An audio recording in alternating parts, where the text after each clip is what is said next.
বেকার ভাতা দিয়ে তোমাদেরকে আমরা অপমানিত করতে চাই না। আমাদের যুবকেরা কারো কাছে বেকার ভাতা চায় না। আমাদের যুবকেরা তাদের দক্ষতার যোগ্যতার স্বীকৃতি চায়, তারা হাতে হাতে কাজ চায়। আমরা কথা দিচ্ছি তোমাদের প্রত্যেকের হাতে মর্যাদার কাজ তুলে দেবো ইনশাআল্লাহ। মা বোনদের কথা দিচ্ছি, 24শে আপনারা জীবন বাজি রেখে ঢাকা সহ সারা বাংলাদেশে আপনাদের সন্তানদের সাথে রাস্তায় এসে লড়াই করেছেন। আমরা আপনাদের কাছে কৃতজ্ঞ। এমন বাংলাদেশ আমরা আপনাদের জন্য গড়ে তুলতে চাই।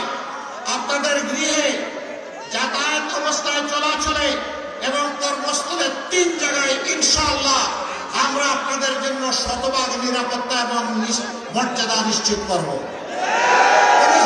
আপনাদের দিকে চোখ তুলে তাকানোর সাহস করবে, আর যদি কেউ করে রাষ্ট্র তার চোখ উপড়ে ফেলবে। আল্লাহ রাসূল বলেছিলেন,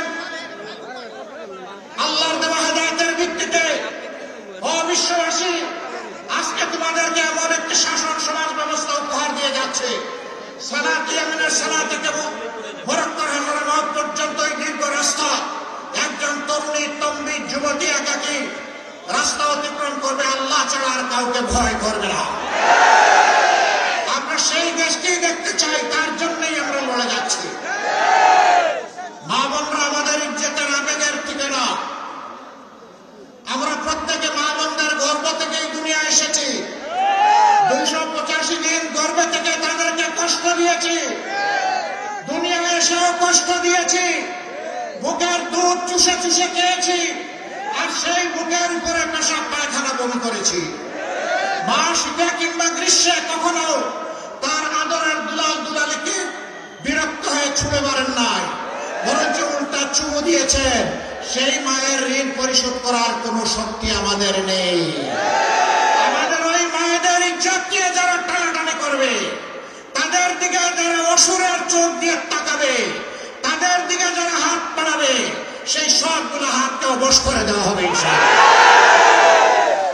আমরা যদি মায়ের সন্তান হয়ে থাকি, তাহলে মায়েদের পাশে এভাবেই আমাদেরকে দাঁড়াতে হবে। এই জাতি তার মাদেরকে ইজ্জত দিতে জানে, রাব্বুল ইজ্জত সেই জাতির ইজ্জতকে বাড়িয়ে দেয়। আর যেই জাতি, যেই দল, যেই গোষ্ঠী মায়েদেরকে ইজ্জত দিতে জানে না, আল্লাহ তাদেরকে অপদস্থ করেন, বেইজ্জত করেন। আমরা এই ধরনের অপতৎপরতায় লিপ্ত যারা, তাদেরকে বলি তোমাদের মাকে সম্মান করতে শিখো, তাহলে সমাজের মাদেরকেও তোমরা সম্মান করতে পারবা।